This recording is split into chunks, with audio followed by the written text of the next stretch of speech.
Hello, this is Mr. Coates. Welcome to APES Math Lecture number 1. We're going to do a couple of these lectures just on the math part for AP Environmental Science. The math is important for AP Environmental Science. There's a lot of what we call dimensional analysis, and I'll get to what that is in a minute. But the important part is to not only know how to get the answer, but how to show to get the answer. A lot of the points that are assigned when you take tests come from the actual problem-solving technique. For example, you have to show your work. Many more points come from the setup of the problem or showing your work than they do from the actual answer.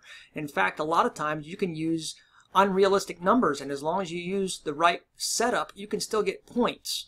And so knowing how to set up these problems is the most important part. So let's get into what this entails.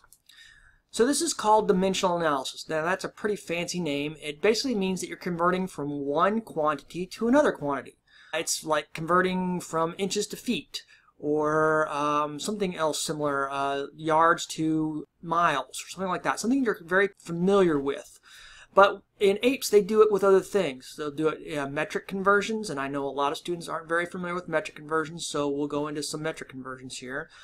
They also will go from things that don't really seem related. For example, the amount of power, like kilowatt hours, into the amount of tons of coal needed in order to produce that power. And so these are all methods of dimensional analysis. Now, one of the most important things when it comes to dimensional analysis is the units. Units are key.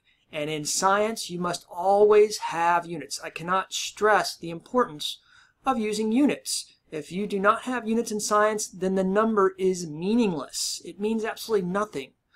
And so you must have something that tells us what that number pertains to, and that's the unit. And the units will also help you solve the problem. I know students hate to use units, but I must tell you the units are one of the most important things to keep in mind when you're doing this math. All right, the other thing that happens with these problems is that there are always knowns. Now, sometimes these knowns are given. For example, they'll tell you how many BTUs are in a kilowatt hour. So there's 3,412 BTUs per kilowatt hour. However, there are some knowns that they will not give you. They'll expect you to memorize. These are usually your metric knowns. So how to convert meters into kilometers. How many meters are in a kilometer? And that's 1,000. So you must remember the metric conversions. They will not give you those to you, but some of the power conversions they will. Now, there are other things, these conversion factors. For example, 12 inches equals a foot. We're going to call those equivalencies or equivalents. So 12 inches equals 1 foot, and I'll show you how that goes. You can often write those equivalencies down. For example, let's do the 12 inches. So 12 inches equals 1 foot. Now, you can also write that in fraction. So you can say that in 1 foot, there are 12 inches. And you can also change this into 12 inches per 1 foot. Whenever you hear the word per, think fraction. Okay? And so you can use this equivalency here that you know already and put it into a mathematical equation in these forms, and you can switch these around as long as the number is the correct number that goes with this unit. Don't put 1 inch equals 12 feet. I see a lot of that happening with the metric system.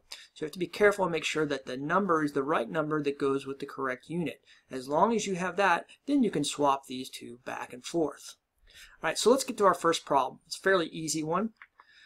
Now, I said we do a lot in the metric system, but I want you to get comfortable with the method I want you to use. So we're going to try something very simple here. We're going to try how many nickels are in $23. So I know that a lot of you are already thinking, okay, so now I got to figure out how many nickels come in $1. And for most of us, that should be fairly easy. You might have to do a little bit of figuring in your head. But basically, that's going to be your equivalency. And you should know that one. That's one of those that's memorized. Okay, so you should basically figure out there are 20 nickels, and I'm just going to abbreviate it NI, and to $1. And our dollar sign is going to be our unit here. You could also write out the word dollar if you wanted to. So this is going to be our equivalency. Now remember, we can also write this as 20 NI over $1, or we could write $1 over 20 nickels. And notice I put the unit over here on this side. It doesn't really matter in this case. Usually with the dollar sign, we put it on the left-hand side of the number, but for our units, we usually put those on the right-hand side. So I'll just leave it here on the right-hand side. So now that we know how many nickels are in a dollar, okay, then what we want to do is set up our problem. And I always start out with our given. So we've already been given this $23 here. So I'm going to put 23, and I'm going to put the dollar symbol there. Now, in order to get that converted into nickels, I have to multiply that or divide it by something.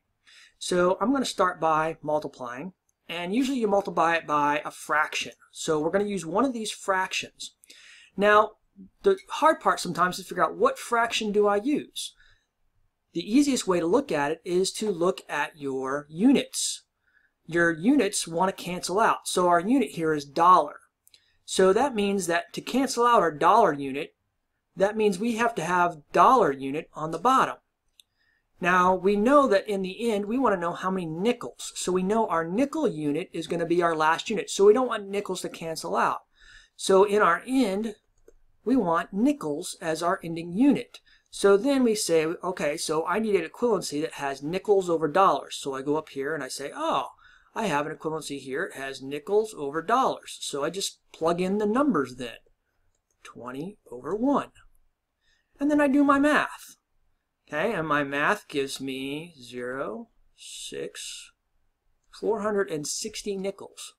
And that's the correct answer. And so in a typical AP Environmental Science problem, you would probably get 1 point for this part of it and 1 point for this part. Sometimes you might get, depending on the complexity, you might get 2 points for the setup. These problems will get more complex and there might be more steps. And so you might get 2 points for the setup and only 1 point for the right answer. It's important to know how to do this setup. Now, this method is also sometimes called the picket fence. And sometimes you'll see this written in a different format, and it basically means the same. So you'll have $23, and then they'll put the pickets in here, and you'll have 20 nickels over $1. And it gives you the same answer, of course. But when you see the pickets, basically you multiply everything on the top and divide that number by everything on the bottom. And also remember, your units should cancel out to give you the correct unit in the end. These are basically the same. You'll get the same credit for either one. Okay, but this is how you show your work. All right, so that's a fairly easy one. Let's go to a more complex one. How many grams in 56 kilograms? Okay, so let's look for our knowns first. So our known here is that we're given 56 kilograms. So this is our known. So we have to transfer kilograms into grams. So now we have to think about, okay, so how many grams are in a kilogram? Well, this part right here is going to give you a clue. You should all memorize that kilo means 1,000. So that means there are 1,000 of the base, and a grams are base unit in the metric system. So there are 1,000 kilograms in a gram. So let's write that equivalency down. So we're going to say there's 1,000 grams equals 1 kilogram. Remember, we can write that as 1 kilogram over 1,000 grams, or we can write it as 1,000 grams over 1 kilogram. All right, so let's start out. So we got kilograms. We start out with our known. So we have 56 kilograms. And once again, we want to multiply it by one of these equivalencies over here. So we're going to put a multiply here and our division sign. So now, once again, we have to figure out which one of these do we want to use. So once again, we have kilograms on the top. So we want to get rid of kilograms because we want grams in the end. So we can put our grams in the end over here because we want grams. So that means we want grams on top. So we want grams on top. We want kilograms on the bottom. So then we go back over here and say, okay, so which one of these am I going to use? Well, this one doesn't work because kilograms is on top and grams on the bottom. That won't work. So we have to use this one over here. So 1,000 grams over 1 kilogram. And that gives me 56,000 grams. All right? And so that's how you figure this out. Once again, you would get points for the setup and a point for the correct answer. You usually only get 1 point for the correct answer. Sometimes the setup will give you more points, as I said earlier. So that one's pretty easy as well. Now, another way to do this is to set up in scientific notation. So you could do 5.6 times 10 to the 1 kilograms times 1 times 10 to the third grams over 1 kilogram. This is the same problem. We just put all the big numbers in scientific notation. Okay, so once again our kilograms cancel out, so we're left with grams like we want. Then you can take these numbers that are by themselves, not the exponential tens, but the numbers by themselves, and multiply all those. So 5.6 times 1 gives me 5.6. Then we know for scientific notation we have to multiply that by a power of 10. Okay, so then we have a 1 and a 3 here. So when you multiply your exponent numbers, when you multiply this 10 to the 1 and 10 to the 3, you add the exponents. So it'll be 1 plus 3, and that gives us 4. And don't forget about our unit, which is gram. And that is how we do it in scientific notation. Scientific notation will become very important to you later on. And we'll get into that in the next lecture or two when it comes to math. Okay, let's move on to our last problem. Convert 34 kilometers to meters. All right, so I'm going to let you try this one on your own. So what I want you to do is pause the video here in a minute. Figure out what is your known, what is your given, what is your equivalencies. Some of the previous problems might help you out with that. And see if you can set this problem up the right way, and then I'll go through it. Okay, so pause now. All right, I hope that wasn't too hard for you. Let's see how we did here. All right, so let's start off with our given here. So we're given 34 kilometers. We have kilometers to meters. Remember on the last slide we figured out that kilo means 1,000, so that means there are 1,000 meters per 1 kilometer, or we could say 1 kilometer over 1,000 meters. Remember, meters is your base, and so those got to be the biggest number. All right, so we'll start out with our known. So we have 34 kilometers up here. Once again, multiply it by a fraction here. Now, hopefully you knew that your ending units have to be in meters. So that means we have to have meters up top and kilometers down here. So then we look over here and we say, okay, which one of these has meters on the top? Which one has kilometers on the bottom? Okay, and it's this one. So this is our correct conversion factor. So put 1,000 here and 1 kilometer. So that should give us 34,000 meters. And so that's how we basically convert kilometers to meters in this case. It's very similar to that grams conversion we did in the previous number. See if you can do it in scientific notation. I'll give you a minute to figure that one out. Pause the video now. All right, so real quick, 3.4 times 10 to the first kilometers.